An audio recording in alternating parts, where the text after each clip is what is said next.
Bonsoir à tous. Moi, c'est Géraud Strens. Tout d'abord, je tiens à remercier Oikos pour l'invitation, qui est un chouette privilège pour Equifin, parce qu'on a démarré nos activités il y a 1 an et demi maintenant. Et donc voilà, c'est toujours intéressant de rencontrer des gens autour de notre activité et d'aussi créer notre réseau. Merci également à l'ICHEC de nous accueillir. Donc voilà, Equifin, c'est une plateforme de crowdfunding. Donc le crowdfunding, c'est un terme que je suppose tout le monde connaît. Est-ce qu'il y a des gens qui ne connaissent pas le crowdfunding dans la salle? Ah, monsieur. Ben, je vais vous expliquer tout de suite. Donc crowdfunding, en fait, ça vient du mot crowd et funding, qui en anglais veulent dire foule et financement. Et donc c'est le financement par la foule. Alors, Equifin, c'est une plateforme de financement par crowdfunding, mais équitable, d'où le mot Equifin, avec un cas en clin d'œil à Wikipédia et au commun collaboratif, puisque on prône la collaboration entre les projets, entre les contributeurs et les porteurs de projets. Donc, pour faire vite le point sur le cheminement de la présentation, on va se présenter rapidement, on parlera des origines d'Equifin, de notre identité, notre concept, notre positionnement, et de ce qu'on a déjà fait durant 1 an et demi. Donc moi, c'est Géraud, je suis du type entreprenant. J'ai 3 ans d'expertise dans le crowdfunding, puisque ça fait 3 ans que j'ai fait mon travail de fin d'études sur le crowdfunding, puis j'ai ensuite étudié en profondeur le sujet avant de commencer à développer la plateforme. J'ai également créé Equigroup, qui est la société qui regroupe les activités d'Equivrac et d'Equifin, donc Equivrac, l'épicerie bio et sans déchets. Et donc voilà, je suis plutôt du type créatif, innovant, orienté concept et communication. La communication qui est un élément très important dans le crowdfunding, puisque c'est ça qui est déterminant pour la réussite d'une campagne. Je travaille avec Quentin, qui a rejoint l'équipe il n'y a pas longtemps, qui est ingénieur de gestion, et lui, il est plutôt orienté problème, optimisation, persévérance et ingéniosité. C'est l'homme du chiffre. Alors, les origines du crowdfunding viennent du crowdsourcing, en fait. On a remarqué, enfin, c'est pas moi, c'est Francis Galton qui a remarqué ça au début du siècle passé, que la foule avait une certaine sagesse. En fait, il s'est rendu dans une foire agricole. Il y avait un concours dans cette foire dont le but était de deviner le poids d'un bœuf. Et la personne qui devinait le poids le plus correctement possible remportait le bœuf. Seulement, cet homme qui était un féru de statistiques s'est dit, bah, tiens, je vais réunir tous les coupons. Il y en avait plus de 700. Et je vais estimer une moyenne et voir si la moyenne correspond au poids réel du bœuf. Et en fait, il est tombé sur une moyenne de 542 kg. Et le poids réel était de 543 kg. Donc là, des hypothèses ont émergé. On a commencé à se dire, tiens, la foule aurait une certaine sagesse. Puis par la suite, des professeurs d'université ont réitéré le constat via des études auprès de leurs étudiants. Ils ont notamment rempli un bocal de billes, et ils ont fait deviner aux étudiants le nombre de billes dans le bocal. Et toujours par la même moyenne, la moyenne était très proche de la réalité. Donc on s'est dit qu'aujourd'hui, on allait tester avec vous cette sagesse de la foule. On va tester ce soir la sagesse de l'auditoire. Tout le monde a un smartphone, je suppose? Non? Pour ceux qui ont un smartphone, alors? Je vous propose de le sortir. Donc, on a mis un petit lien internet et on va vous demander quelle est la température de l'auditoire. Je l'ai ici, à l'instant T. On part de l'hypothèse que tout l'auditoire, que la température est uniforme dans tout l'auditoire. Donc voilà, il suffit de vous rendre sur wooclap.com, donc wooclap.com. Il fonctionne? Normalement, il fonctionne. / Equifin, EKIFIN. On vous laissera la durée de la présentation pour y répondre et on reviendra sur les résultats par la suite. Alors, Equifin se base sur des valeurs, se base sur une éthique qui est essentielle au développement de notre activité, au développement des activités qui passent par notre plateforme, à savoir l'équité. L'équité pour qui? Pour les porteurs de projets, pour les contributeurs, mais aussi l'équité pour la société, puisqu'on s'oriente vers des projets durables, à dimension souvent locale. Voilà, pour faire face à des grandes corporations, mais on s'est dit que l'équité passait aussi par le fait de trouver des moyens financiers pour ces petits projets qui démarrent et qui, parfois, dans les institutions financières traditionnelles, ne trouvent pas ces sources de financement. Donc voilà, Equifin se base sur ces valeurs pour aider les porteurs de projets à démarrer des projets, alors que parfois ils pourraient être lésés. Donc le concept du crowdfunding, en fait, n'est pas récent. Il faut savoir que la Statue de la Liberté a été financée par le crowdfunding, mais pas tout à fait la statue. Le granit sur lequel elle repose, dans les années 1800, la ville de New York s'est rendue compte qu'elle n'avait pas assez de moyens financiers pour ériger un granit pour poser la statue dessus. Et donc elle a demandé aux citoyens de New York, via la presse, de contribuer financièrement à la réalisation de ce socle en granit. Et ils ont réussi à lever des fonds suffisamment pour financer ce granit. Donc c'était une des toutes premières formes de crowdfunding qui existait. Et je parle de ça il y a plus d'un siècle. Ensuite, on a eu des campagnes plus ou moins célèbres qui sont arrivées. En 2008, la campagne de Barack Obama a été financée par le crowdfunding en partie. Le chanteur Grégoire, que vous avez peut-être déjà entendu, c'était une des toutes premières campagnes célèbres de crowdfunding, mais qui était une campagne orientée musique. Mais la toute première campagne de crowdfunding sur Internet date de 1997. C'était un groupe de musique qui s'appelait Marillion. Ils voulaient financer une tournée aux États-Unis, et c'est leurs fans qui ont financé cette tournée grâce à un financement pour lequel, en contrepartie, elle recevait des avantages en nature qui étaient une place de concert, un album, etc. Mais le crowdfunding en lui-même se situe provient de 4 natures différentes, à savoir des parts ou des actions, donc du crowdfunding en equity, du don avec contrepartie et du prêt. Alors, Equifin s'axe sur une forme de crowdfunding hybride. On est les seuls à faire ça en Belgique. On s'est dit, tiens, le don avec contrepartie, c'est peut-être parfois pas suffisant pour lever des fonds. Donc pourquoi pas proposer au public d'aussi investir réellement dans l'entreprise via des parts de coopérateurs, puisqu'on finance surtout des coopératives à dimension durable. Donc voilà, on a commencé avec Equivrac. On a vu que la campagne avait rencontré un franc succès, donc on s'est dit pourquoi pas continuer. Et notamment Back to Green, donc qui est le lien entre Equifin et Oikos, a été financé via ce moyen-là aussi. En plus de ça, le gouvernement a mis en place une législation autour du financement des petites entreprises, ce qui permet à l'investisseur de déduire fiscalement ses investissements. Et ce sera le cas pour les campagnes précédemment financées et pour celles qui arriveront également. Donc voilà.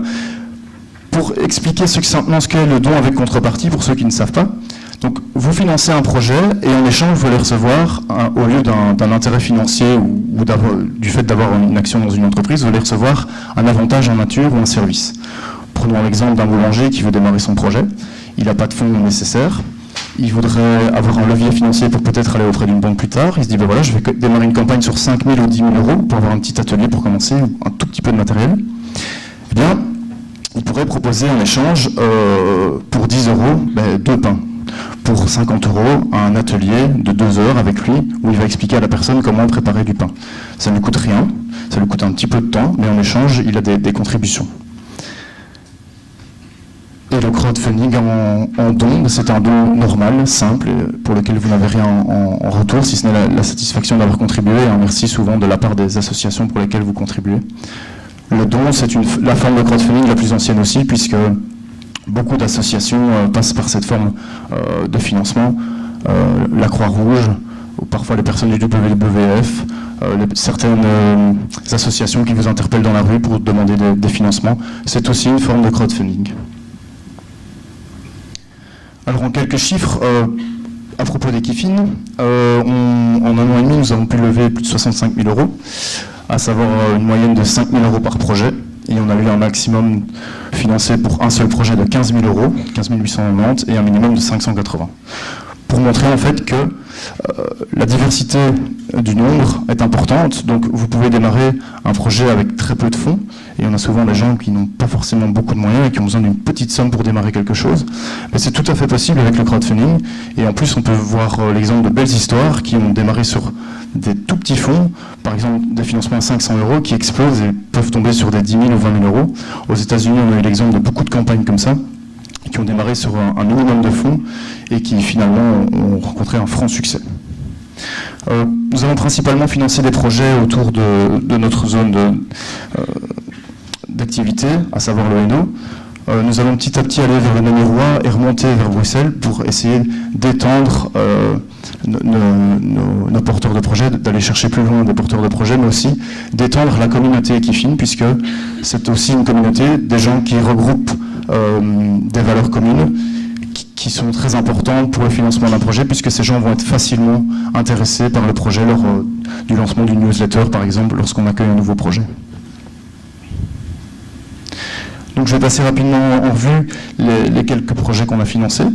Le 23 octobre 2015, l'activité d'Equifin a commencé dans le cadre d'un live crowdfunding à Braine-le-Comte. Nous avions réuni 5 projets différents, à savoir 4 projets qui étaient sur la plateforme Equifin et un projet qui était sur la plateforme KissKissBankBank. Et on s'est dit, ben voilà, pour lancer la plateforme, on va réunir des gens, on va faire pitcher les porteurs de projets, et en live, on va faire investir les gens via leur tablette, leur smartphone, des ordinateurs qui étaient mis à disposition, mais aussi des promesses d'investissement sur des petits papiers. Et voilà, à la fin de la session, on comparait les résultats, et on avait déjà levé, je pense, 10 à 15% des sommes nécessaires pour tous les projets, donc de manière globale. Donc le live crowdfunding, c'était aussi quelque chose de très important pour nous en termes de valeur, puisque les investisseurs potentiels pouvaient rencontrer les porteurs de projets. Donc on parlait tout à l'heure d'investissement dans l'économie réelle, mais là on était dans le cas concret de l'investissement dans l'économie réelle, puisque vous pouviez aller serrer la main du porteur de projet, lui poser des questions et porter de l'intérêt envers son projet, mais aussi apporter vos idées, puisque l'idée du crowdfunding, c'est le crowdsourcing, comme j'en ai parlé tout à l'heure, c'est votre investisseur peut être votre ambassadeur ou votre apporteur d'idées. Donc peut-être que lui va être intéressé par votre projet et se dire bah, tiens, on ferait bien ça, on ferait bien ça, on ferait bien ça. Donc voilà, grâce à ça, vous pouvez innover aussi au sein de votre projet. Et alors le fait que le porteur de projet soit un ambassadeur est très important puisqu'il va pouvoir répandre la bonne parole, comme je le dis souvent, et aller en parler autour de lui. S'il a un intérêt direct dans la société, il a plutôt intérêt à ce que cette société soit viable, fiable sur le long terme. Donc il va attirer des clients et il va faire de la communication positive autour du projet. Donc, parmi les projets qui ont été financés, nous avions Morning Cup, qui est un food truck de produits de petit déjeuner. Slow Canteen, qui était sur Nivelles. Aussi un food truck de produits bio et locaux. On avait également les 2 choux de table, un maraîcher du côté de Rebec. Et oui, les 2 choux de table, le jeu de mots était sympa. Puis le crowdfunding, c'est aussi ça, c'est le côté ludique. On a des projets super sympas avec un marketing très chouette derrière. Et donc, il y a ce côté ludique du financement. J'y pensais tout à l'heure. Parfois, ça peut être rébarbatif. Dire, tiens, un financement, c'est un fichier Excel avec plein de chiffres, on ne sait pas vers quoi on va. Mais si on a le côté ludique, c'est n'importe qui peut être un financeur, puisque si le projet lui plaît, ben, il peut très facilement financer le projet, puisque les contreparties peuvent être très claires dans sa tête. Comme j'en parlais tout à l'heure, vous investissez 50 € pour le boulanger, vous allez avoir 2 heures de formation, et voilà, ça s'arrête là. Mais le financement est très simple et très ludique. Alors, Un sourire pour demain, qui est un projet associatif, qui malheureusement a échoué, j'y reviendrai tout à l'heure, mais c'était un problème de communication. La petite sorcière de Castillon qui est arrivée plus tard, qui fait des cosmétiques naturels à partir de produits bio, sur Chimay. Equivrac, l'épicerie qu'on a lancée l'année passée. Les Ricky Kids, qui est un commerce local pour les enfants qui vendait principalement des produits belges, mais qui a malheureusement échoué aussi sa campagne à cause d'une mauvaise période et d'une mauvaise communication. Ils avaient commencé leur campagne en été, et on sait très bien qu'en été, les gens sont en vacances, et comme les gens sont en vacances, ils ne vont pas forcément sur leurs ordinateurs ou leurs tablettes, donc forcément la communication était beaucoup plus compliquée. Ensuite, on a eu un deuxième live crowdfunding sur la Louvière, parmi les projets présentés, nous avions Deepit Water Printing, qui était une solution innovante pour imprimer des motifs sur des objets, à savoir une impression hydrosoluble. Donc il n'utilisait pas de solvant, donc c'était un procédé aussi plus naturel que les impressions habituelles. Ensuite, on a eu le Champ de la Terre, une coopérative maraîchère et de vente de produits bio. Et Bon Appétit, qui était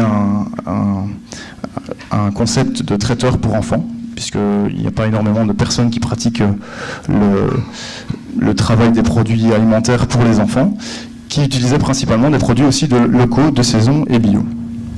Voilà, donc le but du projet était d'aller dans les collectivités. Et alors les pâtes Amis, c'est un projet qui a pris de plus en plus d'ampleur.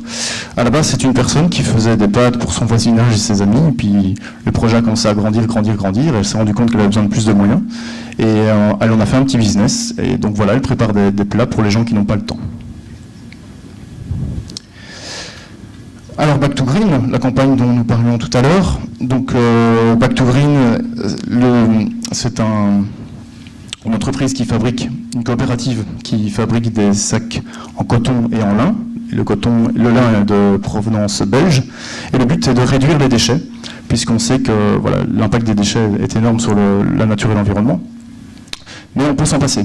On peut s'en passer grâce à ce type de solution, à savoir que si vous allez dans des commerces de vrac, ben vous pouvez mettre votre vrac dans les sacs et les réutiliser à l'infini, ou presque. Chico Tandoori, c'est un projet de la Maison des Jeunes de Braine-le-Comte, dont le but était d'échanger des étudiants indiens et belges, et de réaliser un documentaire autour d'où le titre, Chico Tandoori, pour ceux qui mangent parfois indien. La spécialité indienne, le tandoori, et la spécialité belge, plus ou moins, le chicon. Voilà, donc, pour dire aussi qu'il n'y a pas uniquement des projets entrepreneuriaux, on a aussi des projets associatifs qui tournent sur la plateforme, et c'est très important puisque pour créer du lien social au sein d'une communauté, d'une région, l'associatif est très très important. La campagne d'Equivrac à Casto a aussi été, en fait, voilà, pour résumer, on a ouvert un deuxième commerce à Casto il n'y a pas longtemps, et on a financé ce deuxième commerce aussi via le crowdfunding, et on a rencontré un plus grand succès grâce à la notoriété qu'on avait acquis au bout d'un an, depuis l'ouverture du premier commerce, mais aussi grâce à la notoriété acquise en ligne, sur Internet, via Facebook, via Internet et via la première campagne. Alors,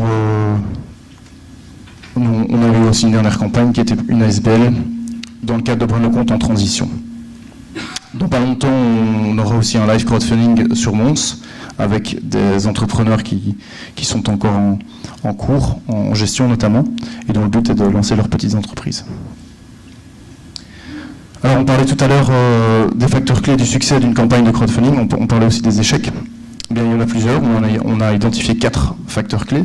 Le concept, vous avez intérêt à avoir un projet qui répond à l'attente du marché. Donc ça doit être validé par le crowd. Donc le crowd, c'est le public, les internautes qui vont lire sur la campagne. Une campagne de crowdfunding, c'est aussi une étude de marché préalable au lancement de votre projet. Donc si la foule ne le finance pas, c'est peut-être que le projet n'est pas valide à leurs yeux et donc pas viable. La communication, qui pour moi est le plus important, donc les amis de vos amis sont vos amis. Ben oui, le but c'est d'aller toucher des gens qui ne sont pas vos amis, mais qui sont plus loin que vos amis. On dit souvent qu'en crowdfunding, il y a 3 cercles. Donc il y a le premier cercle qui sont vos proches, qui sont faciles à toucher, puisque c'est l'émotionnel qui va jouer, et c'est pour ça qu'ils vont vous financer. Ils vont vous financer en tant que porteur de projet, et pas en tant que projet. Les amis des amis, ils vont un petit peu jouer aussi sur l'aspect émotionnel, mais en gardant en vue le côté projet. Et ensuite, le 3e cercle, qui sont des personnes inconnues qui viennent financer votre projet parce qu'elles sont très intéressées par le projet en lui-même. Alors les rétributions, elles ont intérêt à être efficaces et attractives. Si vous proposez des rétributions trop chères, personne ne va les acheter. Si elles ne sont pas attractives non plus. Donc on parlait de l'exemple du boulanger tout à l'heure. Un atelier cuisine, c'est intéressant, mais une visite de sa cuisine pour 50 €, c'est pas du tout intéressant. Et ensuite, le process. Une campagne de crowdfunding, c'est beaucoup de travail avant la campagne, pendant la campagne et après la campagne. Avant la campagne, il est nécessaire d'établir un calendrier, donc la manière dont vous allez communiquer sur les différents médias pour faire connaître votre campagne, mais aussi communiquer auprès de la presse, communiquer sur les réseaux sociaux, communiquer dans la vie réelle, donc en parler autour de vous. Tout ça pour amener un maximum de contributeurs sur votre campagne. Donc travail préalable, travail durant la campagne qui est communiqué en permanence, lancer des rappels et des newsletters, et travail d'après-campagne, à savoir honorer vos contreparties en donnant vos rétributions à vos porteurs de projet. Donc là on va passer rapidement sur le site, avec la campagne de Back to Green. Donc voilà, vous pouvez sélectionner un projet sur le site, très simplement. Une fois que vous tombez sur le projet, comme vous le voyez, il y a le montant collecté qui se trouve tout à fait à droite. Vous avez ensuite un descriptif de la campagne de crowdfunding. Sur votre droite, toutes les contreparties. Et alors, comme je le disais tout à l'heure, il y a une jauge au-dessus de la campagne qui indique le nombre de porteurs de contributeurs et le financement réalisé. Donc voilà, comme je le disais, communiquer, c'est très important. C'est la base du crowdfunding, c'est d'en parler autour de soi. C'est le retour direct à l'économie réelle, donc communiquer de manière directe, pas par l'intermédiaire de personnes. L'idéal, c'est d'aller voir les gens.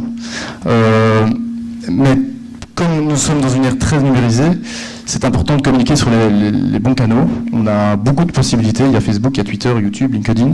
Donc voilà, c'est à vous aussi, si vous démarrez votre campagne de crowd, de trouver le bon moyen de communiquer. Je vous remercie pour votre attention. Et avant ça, on va regarder la moyenne de la température, si elle a été faite, si le pool est fermé. Donc il y a eu 86 répondants et la température est de 23,62 degrés et mon thermomètre indique 24,2 degrés, donc on était vraiment pas loin. Donc je crois que vous pouvez vous applaudir parce que vous êtes sages. Merci à tous.